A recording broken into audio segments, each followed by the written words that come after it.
Anwar ya, selaku Chief Syariah Officer Prudential Indonesia. Teman-teman, saya juga ucapkan terima kasih buat Pak Yeri yang sudah mengundang saya. Terima kasih Pak Yeri. Dan juga salam hangat saya buat teman-teman leader KPM yang ada di Makassar, teman-teman saya. Terima kasih atas penyambutan 2 hari ya. Udah menjamu saya luar biasa. Saya grogi nih teman-teman ya. Baru kali ini ya, setelah 2 tahun ya saya nggak naik panggung ini pertama kali ya. Teman-teman, saya bersyukur sekali ya, puji Tuhan kita semua bisa kumpul di sini ya, kita bisa merayakan kemenangan yang luar biasa. Saya ucapkan congratulations, selamat buat yang promosi. Boleh berdiri yang promosi, AAD dan juga AD, boleh berdiri. Kasih aplaus yang luar biasa buat mereka pejuang-pejuang yang luar biasa yang memenangkan memberikan kemenangan di masa pandemi. Luar biasa. Salut buat teman-teman semuanya. Silakan duduk ya teman-teman. Ini adalah tahun yang nggak mudah, tetapi kita mau jadi apa di tahun pandemi, ini adalah suatu keputusan. Setuju? Ya. Saya juga mau cerita sedikit ya teman-teman ya. Perkenalkan, nama saya Erni, saya dari Surabaya, saya asli Surabaya ya. Saya pun dulu juga pernah mengalami di masa pandemi ketika tahun 2008 teman-teman ya. Saya bergabung tahun berapa teman-teman? 2008. Waduh, menyimak ya berarti ya, tahun 2007 benar ya. Nah, boleh saya buka masker ya, supaya nggak ngos-ngosan ya.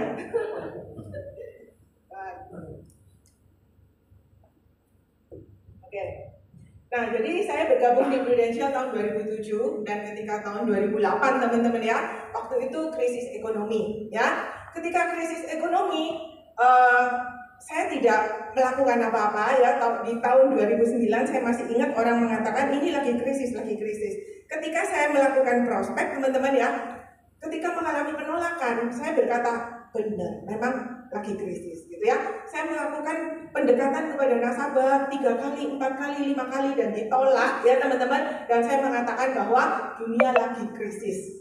Akhirnya apa teman-teman? Saya di tahun 2009 tidak ada prestasi apapun ya, satupun saya nggak ada prestasi karena saya excuse dengan keadaan. Nah, di akhir tahun 2009 ada acara di Prudential Indonesia ya, di waktu itu di Diandra di Surabaya. Waktu itu CEO-nya memanggil beberapa orang, siapa yang sudah mencapai Star Club? Loh, maju ke depan, banyak banget gitu ya. Siapa yang sudah mencapai Double Star Club, PCC gitu. Nah, ketika mereka maju depan, saya di belakang cuma bengong. Saya berkata, gila, ngapain saja saya sekarang ini gitu ya. Di tahun itu saya ngapain aja, kenapa orang lain bisa, kenapa saya nggak bisa. Orang bilang itu pandemi, orang bilang itu, bukan pandemi, tapi krisis ekonomi. Tetapi kenapa masih ada orang yang berprestasi dan saya tidak? Sejak saat itu teman-teman ya, saya nggak mau hidup saya diatur oleh keadaan. Saya nggak mau karena pandemi justru akan mengubah kehidupan saya menjadi down ya.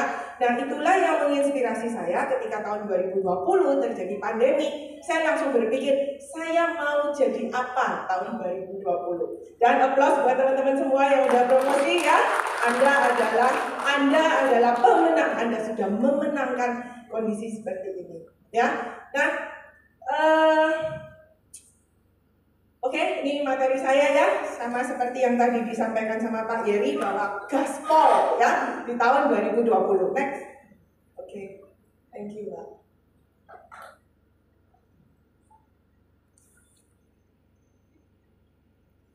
Ya, tahun 2021 sudah berlalu, teman-teman ya. Semua orang di tahun 2022 ini memulai dari nol. Setuju ya? Jadi prestasi-prestasi yang kita udah capai di tahun 2021 itu semuanya sudah berlalu. Begitu juga dengan saya ya. Jadi saya pun juga setiap tahun memulai dengan nol. Apakah saya memiliki ketakutan? Yes, itu wajar ya. Setiap orang pasti memiliki ketakutan. Bagaimana dengan tahun 2020 ini? Apakah saya bisa mengulangi kesuksesan saya di tahun 2021 sebelumnya? Tapi teman-teman, kalau kita hanya takut saja tapi tidak melakukan aktivitas, nggak ada gunanya Ya, ingat ya teman-teman ya bahwa kesuksesan itu berpola. Begitu juga dengan kegagalan itu juga berpola. Ya, jadi artinya apa? Orang yang kalau udah terbiasa sukses pasti nggak enak kalau mengalami kegagalan. Tapi hati-hati, begitu Anda mengalami kegagalan sekali aja dan Anda merasa nggak apa-apa, maka akan keterusan teman-teman. Teman-teman bisa lihat nggak tadi Jessica itu ya, istrinya Pak Darman, ketika dipanggil COT teman-teman, biasa aja, bener nggak? Karena dia sudah terbiasa. Applause dong ya buat Jessica ya. Nah teman-teman ya, itulah kenapa kita harus berada dalam komunitas-komunitas orang sukses teman-teman. Kenapa? Karena mereka itulah yang akan terus menyemangati dan memotivasi kita untuk kita mau sukses seperti mereka. Setuju? Setuju ya? Nah, ayo kita, are you ready? Buat strong, buat Gaspol 2022. Are you ready? Ready. Katakan pada kanan kirinya, are you ready? Are you ready? Ready. Saya mau ceritakan background saya sedikit ya teman-teman ya. Jadi saya ini lahir dari keluarga yang berkekurangan. Ada beberapa dari teman-teman sini yang udah pernah dengar sharing saya, tapi saya persingkat aja. Saya lahir dari keluarga yang berkekurangan. Saking berkekurangannya, saya ini marah sama Tuhan, gitu ya. Saya merasa Tuhan itu nggak adil. Kenapa saya dilahirkan di keluarga yang berkekurangan? Kenapa ada orang yang dilahirkan di keluarga yang kaya? Saya bertanya-tanya terus dalam hati, apakah orang kaya itu apakah orang miskin nggak bisa kaya? Apakah orang kaya nggak bisa miskin, gitu ya? Nah, karena saya penasaran, ya, saya mulai mendekati teman-teman saya yang kaya. Saya bersyukur sekali orang tua saya memberikan kesempatan ketika SMA. Saya dipaksa untuk masuk di sekolah SMA yang favorit di Surabaya, yang isinya adalah mayoritas anak orang kaya. Dari sana saya mulai mendekati orang tua teman saya yang kaya-kaya, ya, saya cek, saya pantau, oh ternyata dari sana saya tahu bahwa orang kaya itu mobilnya bagus, ya. Saya mulai mendekati teman-teman saya yang mobilnya bagus-bagus gitu. Saya cari tahu bagaimana orang tua mereka bisa kaya. Setelah saya cari tahu, saya kembali ke cari lagi teman yang lain. Saya lakukan itu selama berulang-ulang teman-teman. Ke teman-teman saya yang lain yang punya mobil bagus, ya. Dari sana saya menarik kesimpulan, ya, bahwa ternyata orang sukses itu, satu, dia punya bisnis, teman-teman ya, itu yang pertama. Maaf, saya bukan bermaksud merendahkan ya sebagai seorang karyawan, tapi saya bukan berarti di sini karyawan nggak bisa kaya, bisa. Tapi presentasenya berapa yang bisa kaya dibandingkan dengan berbisnis. Setuju teman-teman? Ya, jadi dari sini saya melihat bahwa yang pertama, lu harus punya bisnis. Nah, itulah juga yang menyemangati saya ketika saya lulus kuliah. Saya nggak pernah kerja ikut orang, teman-teman ya. Saya bekerja, memulai bisnis saya, pedagang di Pasar Turi itu ya. Dimulai dengan waktu itu pacar saya ya, sekarang menjadi suami saya. Itu kita memulai dari satu toko kecil ukuran 2x2 meter, kecil sekali. Waktu itu orang tua saya memang memodali saya karena apa? Karena toko itu dijual murah banget. Kenapa murah banget? Karena di depannya toko persis itu ada balok sebesar toko saya. Jadi selebar toko saya 2 meter, baloknya juga gede banget ya. Jadi toko itu dibuat jualan apapun selalu tutup. Makanya dijual murah. Akhirnya sama mama saya diambil, lalu dikasih ke saya untuk saya mulai menjalankan bisnis. Dari sana saya baru mulai belajar bagaimana cara berbisnis gitu ya. Nah, dari berbisnis itu saya belajar bagaimana, kan toko saya sepi nih teman-teman ya. Saya memulai dulu pertama kali, bulan pertama itu omset saya hanya 200.000 omset ya, bukan keuntungan teman-teman ya. Lalu saya mencari tahu bagaimana caranya saya supaya bisa meningkat. Saya mulai memperbesar wadah saya gitu ya. Yang saya lakukan pertama adalah saya mulai keliling, saya canvassing, saya mulai tawar-tawarkan barang-barang saya. Barang apa yang saya tawarkan? Bantal guling yang masing-masing harganya cuma 10 ribuan teman-teman ya.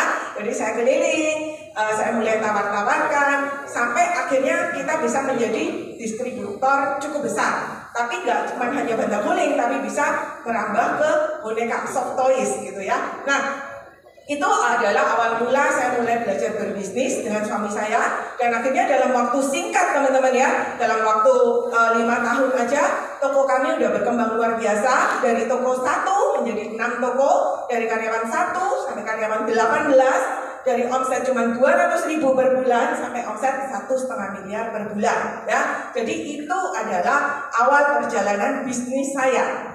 Setiap orang pasti mengalami proses, setuju ya? Nah, saya diproses bukan ketika masuk di Prudential teman-teman. Saya diproses ketika saya mulai menjalankan bisnis saya. Nah, itu adalah awal mula saya mencoba untuk menjadi seorang pebisnis ya. Nah, yang kedua saya belajar dari orang tua teman saya bahwa orang sukses itu pandai melihat peluang, pandai melihat opportunity ya.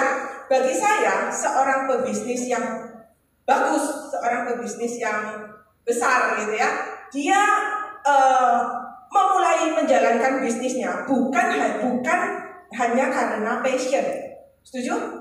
Tapi karena dia bisa melihat peluang. Ya, saya nggak tahu kalau di Makassar sini, tapi kalau di Surabaya, jalanan yang panjang itu antara Jalan Maijen Sungkono sampai HR Muhammad. Ya, sepanjang jalan itu banyak sekali berdiri hotel-hotel, entah itu hotel besar, entah itu hotel kecil. Pertanyaannya, kenapa para pengusaha itu masih mau membangun hotel, padahal di dekatnya jarak paling cuma 300-500 meter aja udah ada hotel, bahkan hadap-hadapan ada hotel. Kenapa? Karena pengusaha itu tahu bahwa ada peluang, ada marketnya, benar ya? Begitu juga Indomart, Alfamart. Saya nggak tahu kalau di sini ya, tapi kalau di Surabaya jarak 200 meter aja ada Indomart, ada Alfamart. Maju lagi 500 meter ada Indomart, Alfamart. Kenapa?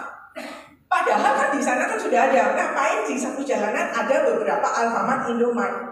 Karena ada peluang, ada marketnya ya. Begitu juga ketika saya join di bisnis Prudential ya. Bagaimana saya seorang pebisnis, saya mau menjalani bisnis Prudential karena saya tahu di sini ada marketnya. Marketnya yang bagaimana gitu ya. Nah, saya join 2007. Nah, sebelumnya itu banyak sekali agen-agen insurance. Tetapi saya melihat tidak banyak agen-agen yang bekerja dengan hati, yang benar-benar mau belain nasabah, yang benar-benar mau memberikan pelayanan yang maksimal buat nasabah. Di sana saya melihat itu adalah peluang saya, karena saya orang yang peduli dengan orang lain. Saya mau care, saya mau memberikan pelayanan bukan hanya sekedar menjual produk, tapi saya mau edukasi nasabah untuk menjual sesuai dengan kebutuhan. Ya, jadi ketika 2007 saya bergabung, bukan berarti agent insurance itu sedikit, banyak teman-teman. Bahkan waktu itu yang Star Club Prudential pertama kalinya masuk muri, rekor muri ya. Waktu itu Star Club Vienna tahun 2006 itu produksi 2006, berangkat 2007 itu Prudential mencatat rekor masuk muri dengan membawa tenaga pemasar terbesar di Indonesia. Waktu itu sekitar 1.100 orang teman-teman. Jadi ketika itu sempat saya berpikir, wih udah 1.100 loh gitu ya. Apakah saya masih tetap mau bergabung nih di Prudential ya? Tapi ternyata teman-teman ya, keputusan saya tepat. Dan ketika saya bergabung di Prudential dan mencapai Star Club Turki pertama kali, itu Prudential mencatat rekor 1.600 orang waktu itu yang berangkat ya. Ketika itu saya masih agent baru, kasih applause dulu dong buat Prudential ya.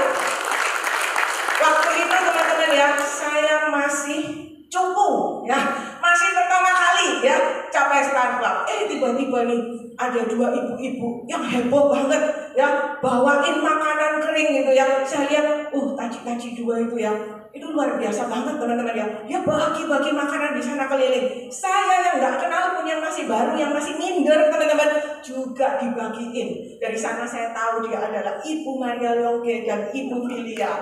Luar biasa ya. Dari sana saya belajar. Sebelumnya teman-teman, saya ini pelit. Beneran, saya ini sebelumnya pelit karena pengusaha ya. Taunya pokoknya cuan gitu ya. Tapi saya belajar dari dua orang yang luar biasa, encik-encik itu ya, bahwa oh di sini ini orangnya baik-baik gitu ya. Saya senang sekali berada di Prudential dan saya belajar bahwa kita tuh harus jadi orang tuh yang baik, yang bisa berdampak buat orang lain gitu ya. Aplaus ya buat mereka ya, bagaimana? Saya happy banget ya, saya bisa mengenali Bu Maria dan juga Ibu Filia ya. Nah, oke ya, setuju ya teman-teman ya. Yang kedua adalah pandai melihat peluang. Jadi kita berbisnis bukan hanya karena passion, tapi karena punya peluang. Oke? Kemudian yang ketiga, nggak gampang menyerah. Nggak gampang menyerah. Jatuh 10 kali, bangkit 11 kali. Jatuh 1000 kali, bangkit 1001 kali. Setuju?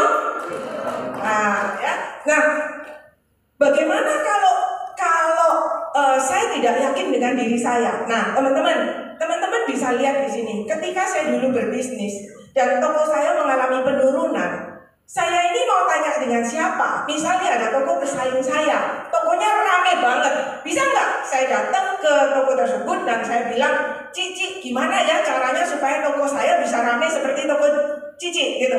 Bisa nggak seperti itu? Nggak akan bisa. Tapi bagaimana dengan di Prudential teman-teman? Ya, teman-teman ini bisa saling berbagi, bisa tanya dengan siapapun. Contohnya tadi dengan Ibu Diana, mana Ibu Diana tadi yang capai PCC, ya hebat sekali ya. Berdiri dong Bu Diana, kasih aplaus ya buat Bu Diana ya. Bu Diana dari mana? Jayapura.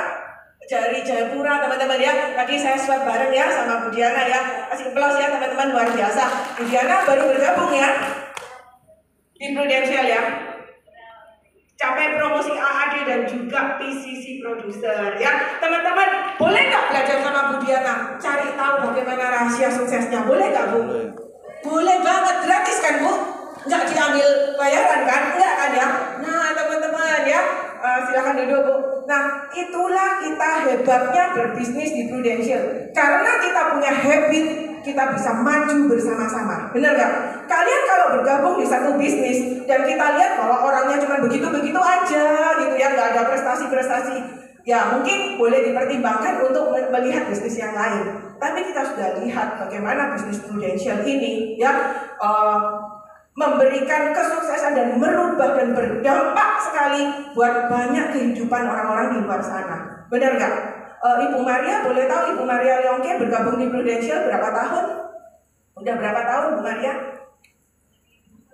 Lagi telepon. Oke, Civilia aja yang bantuin jawab. Udah berapa tahun? Bu Maria. Sejak tahun berapa? 2006 teman-teman ya. Berarti sampai sekarang udah berapa tahun? 16 tahun. Tapi Bu Maria tetap berprestasi walaupun sudah diturunkan ke anaknya. Benar nggak? Artinya apa? Marketnya masih ada. Boleh nggak belajar sama Bu Maria? Boleh nggak Bu Maria? Boleh ya? Boleh banget. Beliau pasti humble banget dan mau berbagi teman-teman. Itulah kerennya di bisnis Prudential. Jadi jangan pernah menyerah. Kalau Anda merasa stuck dan Anda merasa down, dekat-dekat tuh sama orang yang berprestasi. Ya, supaya kita bisa termotivasi. Setuju? Setuju. Oke, yang keempat, entrepreneur mindset. Nah, teman-teman harus tahu ya, nggak semua pebisnis memiliki entrepreneur mindset. Ya, kita semua berbisnis nggak di Prudential? Berbisnis, ya. Nah, apakah kita semua memiliki entrepreneur mindset? Belum tentu. Nah, ini yang saya pelajari. Ternyata apa sih entrepreneur mindset itu?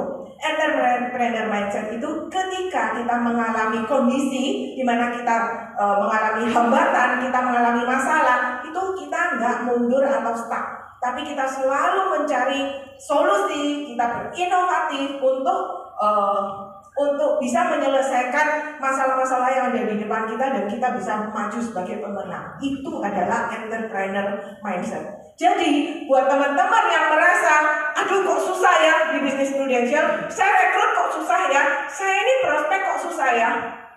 Kalau Anda sampai mundur itu artinya Anda belum memiliki entrepreneur mindset.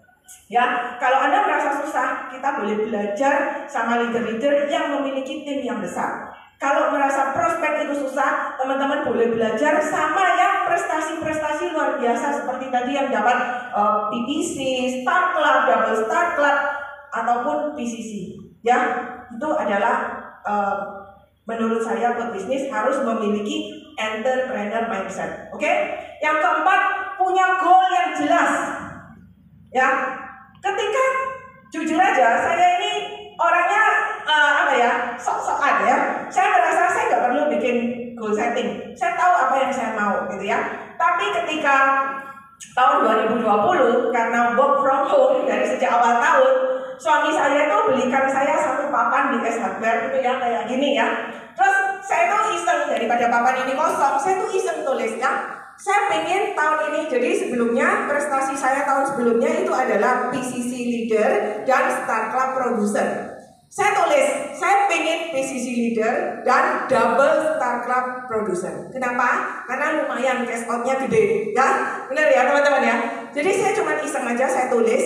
Terus kemudian saya tuliskan nama-nama leader-leader saya di bawah dan pencapaian dia saat ini, omset dia saat ini, dan harapan saya mereka bisa capai berapa supaya saya bisa mencapai PCC Leader. Dan juga begitu juga dengan suami saya sebagai produser, berapa angka yang harus saya tulis di sini, pencapaian double Star Club Producer, dan juga realitanya seperti apa. Nah, setiap minggu sekali saya review. Ternyata pencapaiannya teman-teman, saya benar-benar capai sesuai apa yang saya tulis di sini. Luar biasa ya teman-teman ya. Saya sampai merasa, wow, amazing. Ini adalah pencapaian yang lebih karena dalam situasi yang tidak biasa. Benar nggak? Pencapaian luar biasa di situasi pandemi yang tidak biasa. Nah, saya sampai nyesel gitu ya. Waduh, si Darman bilang, "Ore, saya dapat PC nih." Waduh, saya nggak dapat PC. Kenapa ya? Oh iya, karena saya lupa tulis di sini. Saya mau capai PC Leader gitu ya. Nah, akhirnya ketika tahun 2021, saya tulis teman-teman ya bahwa pencapaian saya mau PCC Leader, saya mau double Star Club Producer tetap, dan saya mau PC Leader. Dan benar teman-teman ya, tahun 2021 semuanya itu tercapai seperti apa yang saya tuliskan teman-teman ya. Nah, terima kasih. Buat teman-teman yang ada di sini, pertanyaannya, apakah Anda sudah melakukan goal setting? Sudah? Sudah ya. Dan pastikan bahwa goal Anda setiap hari Anda baca. Setiap hari, dan Anda bukan cuma bikin goal, tapi Anda harus tuliskan evaluasinya. Benar nggak? Kalau hanya tulis goal tapi nggak ada evaluasinya, berarti itu hanya mimpi. Benar nggak? Itu hanya harapan Anda, tapi Anda nggak ada evaluasinya. Please evaluasi setiap minggu. Karena Anda akan tahu ketika Anda setiap minggu angkanya masih nggak berubah, artinya Anda belum bergerak maju. Setuju? Setuju. Oke, yang berikutnya adalah punya habit dan komitmen yang tinggi, ya. Jadi saya menjadikan semua aktivitas saya itu adalah suatu habit, ya. Dan saya punya komitmen yang tinggi untuk mencapainya. Kenapa? Karena saya punya goal-goal yang harus saya capai, ya. Jadi menurut saya komitmen itu bukan hanya melakukan apa yang saya suka, bukan hanya melakukan apa yang seharusnya saya lakukan. Tapi ketika dalam kondisi yang nggak enak sekalipun, saya tetap melakukan apa yang menjadi goal saya. Itu adalah satu komitmen. Setuju nggak? Saya juga belajar dari teman saya Jessica di Bandung ya, bahwa komitmen tertinggi itu adalah ketika orang lain berkata Anda tidak bisa, tapi Anda tetap melakukan sampai Anda berhasil. Setuju? Yuk katakan pada samping-samping Anda, komitmen ya, komitmen ya, komitmen ya, komitmen. Ingat ya teman-teman ya, komitmen yang paling tinggi adalah ketika orang lain berkata Anda tidak bisa, tapi Anda tetap melakukan sampai Anda berhasil. Itu adalah komitmen tertinggi. Setuju? Ya. Nah, masa lalu biarlah berlalu ya. Buat Anda yang sudah mencapai kesuksesan yang luar biasa di tahun 2021, ini saatnya Anda memikirkan bagaimana cara meningkatkan atau setidaknya mempertahankan prestasi kesuksesan 2021 untuk 2022 ya. Dan bagi Anda yang merasa aduh aku gagal nih, aku nggak mencapai sesuai dengan apa yang aku impikan, aku goalkan gitu ya, nggak apa-apa teman-teman, jangan khawatir, karena masa lalu itu nggak sama dengan masa sekarang. Ya, pelajari dan hindari kegagalan 2021 untuk 2022 yang penuh kemenangan.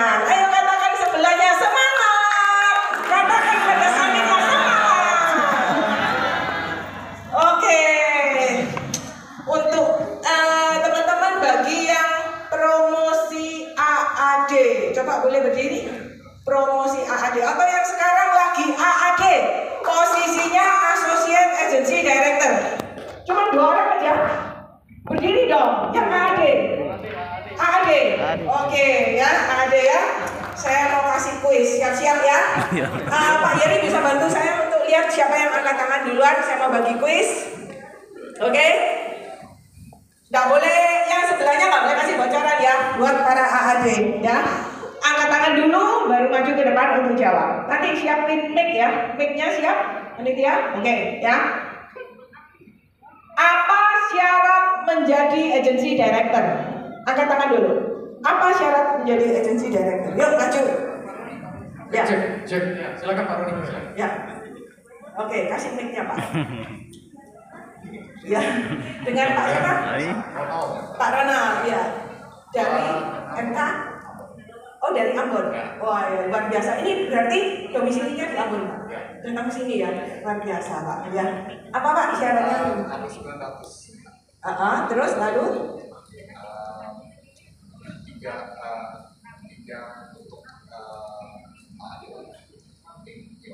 Oke, syarat lainnya Pak, syarat yang resmi dong.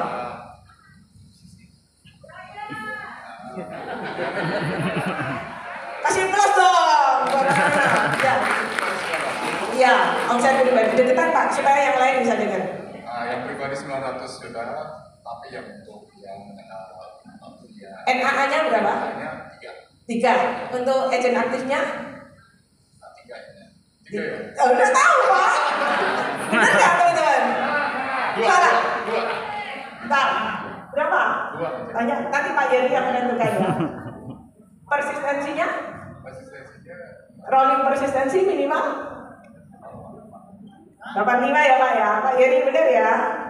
Oke, terus kemudian syarat lainnya ada tambahan 1 yang baru diumumkan dalam minggu ini. Syarat untuk menjadi agency director.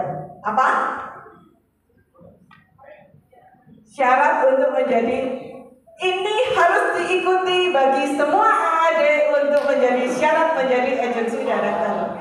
Yeay, kasih plus dong. Kontak. Oke, kontak ya. Oke, terima kasih ya Pak ya. Oke teman-teman, masih semangat ya? Semangat. Tunggu kuis saya ya, berikutnya masih ada. Masih banyak. Mantap. Bentar, saya tunggu dulu ada Pak. Masih banyak. Oke. Nah, sekarang ini apa sih yang harus dilakukan? Nah, jadi teman-teman ya, bagi saya ini satu hal yang penting bagi para AAD untuk tahu apa syarat menjadi AD. Karena kalau Anda nggak tahu, bagaimana Anda bisa mencapainya? Setuju? Ya, sama dengan ketika saya membuat goal setting. Kalau saya nggak tahu apa yang saya mau, bagaimana saya bisa konsisten, komitmen untuk melakukan aktivitas saya setiap harinya, ya. Jadi yang saya lakukan adalah yang pertama adalah maksud saya ya, saya mengajarkan kepada leader-leader saya yang harus dilakukan adalah pertama buka daftar agent lama yang tidak aktif. Nah, ini teman-teman ya. Saya kasih kuis lagi buat teman-teman ya. Nanti angkat tangan, Pak Yeri tolong dibantu untuk cek ya siapa yang angkat duluan, angkat tangan duluan ya. Apa syarat AAB? Apa syarat AAB? Coba. Oke, silakan maju Bu. Apa AB? Silakan maju. Agensi bonus. Ya. AAB ya. AAB, nah pertanyaan saya, AAB diberikan untuk agent apa?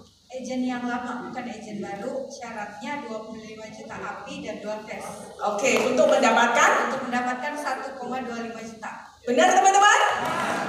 Apa tambahan bonusnya jika ada konsisten selama 3 bulan? Tambahan bonusnya yaitu 25%, 50% tergantung dari total preminya. Total preminya harus di atas 50 juta, 75 juta, 100 juta dan kelipatannya. Kelipatannya. Benar ya teman-teman ya? Oke, kasih aplaus ya. Iya. Oke, Oke, jadi teman-teman ya, itu yang kita harus tahu. Program-program dari Prudential itu luar biasa banget teman-teman. Benar nggak? Kalau kita nggak tahu, maka kita nggak bisa men-sharingkan buat agent kita. Bagaimana kita mau bisa punya tim yang hebat, agent-agent yang hebat, kalau kita nggak tahu program-program yang sudah disediakan oleh Prudential. Benar nggak? Siapa yang pengen punya tim yang hebat? Siapa yang pengen punya tim yang hebat? Oke. Pertanyaannya, cek diri Anda sendiri dulu. Apakah Anda sudah menjadi leader yang hebat? Setuju? Ya? Oke, next. Nah, BOP ulang. Ya, karena apa? Agent-agent itu harus terus di BOP, teman-teman. Saya punya agent yang udah 2 tahun bergabung ya. Saya heran, 3 tahun, sorry. Orang ini kok nggak AAD ya? Kenapa ya? Akhirnya saya coba BOP ulang. Saya coba tes berapa komisi. Ternyata nggak tahu semua loh teman-teman. Lupa semua. Saya merasa pantas orang ini nggak bisa promosi. Pantas orang ini nggak bisa capai apa-apa. Karena goalnya kemana aja dia nggak jelas. Sama seperti orang yang main bola, nggak ada gawangnya. Bener nggak? Jadi dia cuma lempar-lempar, oper-oper bola, tapi nggak tahu tujuannya kemana. Ya, teman-teman, jadi jangan lupa BOP ulang. BOP ulang bahwa ini adalah satu bisnis yang memberikan opportunity yang luar biasa. Ingat ya, bahwa sebuah bisnis, pebisnis yang sukses, pebisnis yang bagus, dia bukan hanya menjalankan bisnisnya karena passion, tapi dia menjalankan bisnisnya karena melihat peluang. Setuju ya? Oke, yang ketiga, bikin goal setting agent. Jadi goal setting agent satu persatu. Memang ada goal setting agent yang gabungan, tapi setelah itu saya selalu ketemui agent saya satu persatu. Karena apa? Supaya lebih one on one, lebih private gitu ya. Jadi saya benar-benar tahu nih agent saya yang ini kemauannya apa. Jadi ketika mereka mengalami down atau ngilang, saya bisa ngingetin sesuai dengan hot button dia. Itu yang saya lakukan. Yang keempat adalah monitoring ya, kita harus selalu memantau, kita harus jangan sampai dibiarin berminggu-minggu nggak ketemu kita, nggak ada kontak sama kita, ntar hilang. Setidaknya minimal seminggu sekali. Lebih baik kalau seminggu 2 kali kita ketemu, kita tetap kontak ya. Oke, kemudian repeat, lakukan itu secara terus-menerus. Itu sih teman-teman ya, create your own success story ya. Ini juga yang menginspirasi saya ketika saya sebagai agent, baru sebagai agent. Ketika saya menghadiri acara-acara seperti saat ini, saya selalu bawa buku catatan. Saya selalu catat. Teman di sebelah saya tanya, ngapain lu catat gitu ya, padahal saya masih agent baru. Dengerin kan hafal, kan inget gitu ya. Oh, saya mau catat untuk agent-agent saya nantinya. Oh, lu udah punya agent? Belum, saya belum punya agent ya, tapi saya sudah bisa membayangkan one day saya bakalan punya tim yang luar biasa. Saya bakalan punya tim yang besar, yang dimana catatan-catatan ini akan saya sharingkan buat mereka nantinya ya teman-teman. Jadi teman-teman harus tahu bahwa kesuksesan itu bukan hanya kebetulan, tapi kesuksesan itu dicapai ya. Kesuksesan itu dicapai. Kita nggak perlu dengan menjatuhkan orang lain untuk mencapai kesuksesan kita, setuju ya? Tapi kita ciptakan kesuksesan kita dan kita lakukan hal yang benar. Tanggung jawab kita itu adalah sama Tuhan, bukan sama orang lain, bukan sama leader kita. Kenapa? Karena bisnis ini adalah bisnis seumur hidup kita. Untuk itu kita harus terus menjaga nama baik kita. Ya, capai kesuksesan itu gampang, tapi untuk mempertahankannya kita butuh karakter. Setuju teman-teman? Oke, saya punya waktu masih berapa lama? Teman-teman masih semangat tak? Masih semangat? Oke, ya. Masih berapa? Oke, masih lanjut ya. Udah lapar? Tunggu ya, sebentar ya. Oke. Nah, ini sebenarnya slide terakhir saya ya. Ya, sampai ketemu pastikan Anda bisa capai di Miami dan New York. Siapa yang mau ke Miami? Ayo. Siapa yang mau ke New York? Oke. Pertanyaan saya ya. Ini tidak untuk KPM ya, tidak untuk KPM ya. Pak Yadi tolong dibantu lihat ya. Kuis lagi teman-teman, masih ada soalnya ya. Ini oleh-oleh dari Surabaya. Kita kan habis ini mau hari raya Imlek ya, masih ada yang angpaunya. Berapa KPM nggak boleh ya? Berapa FBI syarat untuk mencapai Star Club Leader. Star Club Leader. Yuk. Star Club Leader. Angkat tangan. Gak ada yang tahu. Kalau gak ada yang tahu, saya akan ekspansi ke Makassar. Saya mau buka agensi di Makassar ini ya. Tidak untuk KPM owner. Siapa yang tahu syarat? Oke, silakan. Ayo, Ci. Maju. Ya, kasih mic-nya. Cici ini pasti tahu karena capai ya, Ci ya. Udah capai ya tahun 2022. Oke, dengan Ci siapa? Lydia. Siapa? Lydia. Lilian. Oke. Lydia. Oke, Ci Lydia. Kenapa? Capai syarat untuk mencapai Star Club Leader.